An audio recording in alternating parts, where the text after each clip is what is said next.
بسم اللہ الرحمن الرحیم۔ السلام علیکم اسٹوڈینٹس، امید ہے آپ سب خیریت سے ہوں گے۔ ڈیئر اسٹوڈینٹس، آج ہم طالع پاکستان کے باب نمبر 1 پاکستان کے نظریاتی اساس صفحہ نمبر 5 پر برصغیر کے مسلمانوں کے معاشرتی اور ثقافتی حالات کی دہرائی کریں گے۔ ڈیئر اسٹوڈینٹس، جیسے کہ ہم جانتے ہیں، مسلمان ہمیشہ سے اپنے ثقافتی اور تہذیبی ورثے کی بنا پر دوسری قوموں سے علیحدہ حیثیت رکھتے تھے۔ مسلمانوں کا تہذیب و تمدن، ادب اور ثقافت ہی مسلمانوں کی علیحدہ پہچان تھا، اور انہی وجوہات کی بنا پر مسلمان دوسری قوموں سے منفرد مقام رکھتے آئے ہیں۔ ہندوستان میں ہندوؤں کی ہمیشہ یہ کوشش رہی ہے کہ مسلمانوں کو بحیثیت ایک قوم کے ختم کر دیا جائے اور انہیں ہندو معاشرے میں مدغم کر لیا جائے، اور یہی وجہ نظریہ پاکستان کا اہم سبب بنی۔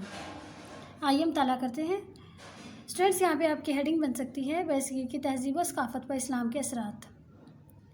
نظریہ پاکستان ایک مخصوص طرز زندگی اور تہذیب و ثقافت کی دعوت دیتا ہے۔ بلا شبہ برصغیر کی مسلم تہذیب و ثقافت پر اسلام نے گہرے اثرات چھوڑے ہیں۔ برصغیر کے مسلمانوں کے منفرد نسلی و تمدنی، تاریخی ورثہ اور جغرافیائی ماحول کی وجہ سے بھی روایات نے نشو و نما پائی۔ ایسے تمام طریقے جو اسلامی تعلیمات کے خلاف نہیں تھے، وہ یہاں کے مسلمانوں کا ثقافتی ورثہ تھا اور آج بھی ہے۔ برصغیر میں دوسری قوموں کے ساتھ رہ کر مسلمانوں نے اسلام کی ثقافتی اقدار کا تحفظ کیا۔ اسٹوڈینٹس، یہاں پہ آپ کی ہیڈنگ بن سکتی ہے اسلام ایک جمہوری نظام۔ اسلام اپنی روح میں ایک جمہوری نظام ہے۔ اس میں شورائی طریقے کو اہمیت حاصل ہے۔ شورائی طریقے مجلس شورا سے نکلا ہے، جس کا مطلب مشورہ ہے، اور اسلام میں قانون کی حاکمیت کو یقینی بنانا مقصد ہوتا ہے۔ نظریہ پاکستان پر عمل کرنے سے ہی برصغیر کے مسلمانوں میں رواداری یعنی برداشت، انصاف اور جمہوریت کی جڑیں مضبوط ہوئیں۔ نظریہ پاکستان میں جمہوریت ایک اہم ستون کی حیثیت رکھتی ہے۔ قومی تعمیر نو یعنی نئے سرے سے تعمیر کرنا کا انحصار ملی جذبوں کی آبیاری یعنی سیراب کرنا، جمہوریت کی کامیابی اور اسلام سے وابستگی پر ہے۔ اسٹوڈینٹس، یہاں پہ آپ کی ہیڈنگ بن سکتی ہے برصغیر کی مختلف ثقافتیں۔ برصغیر میں کئی زبانیں بولنے والے مسلمان رہتے تھے۔ ان کی ثقافتیں، روایتیں، نسلیں اور سماجی ماحول مختلف تھے، اور رنگوں میں بھی یکسانیت نہیں تھی۔ دین اسلام ہی وہ واحد طاقت تھی جو تمام مسلمانوں کو ایک قوم کے سانچے میں ڈالے ہوئے تھی۔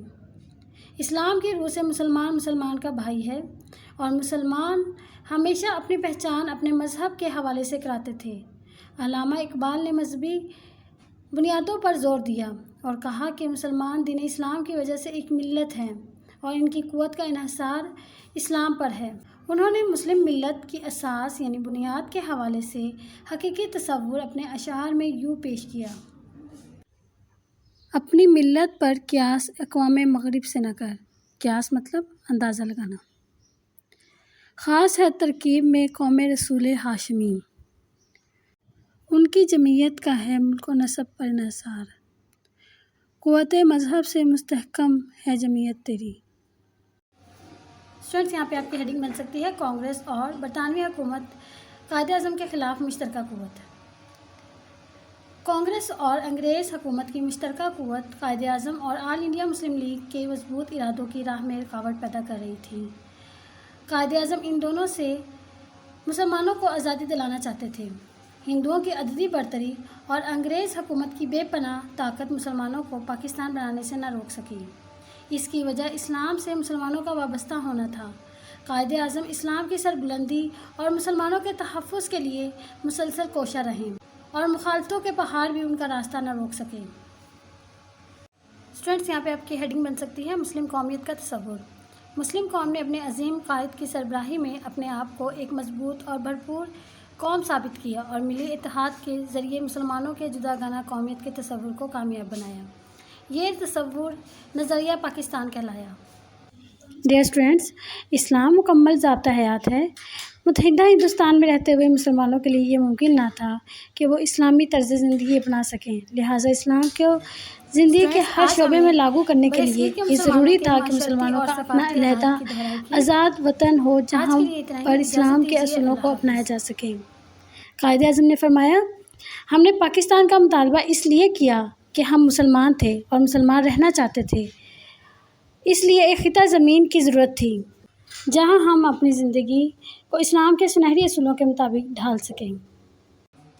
اسٹوڈنٹس، آج ہم نے برصغیر کے مسلمانوں کے معاشرتی اور ثقافتی حالات کی دہرائی کی۔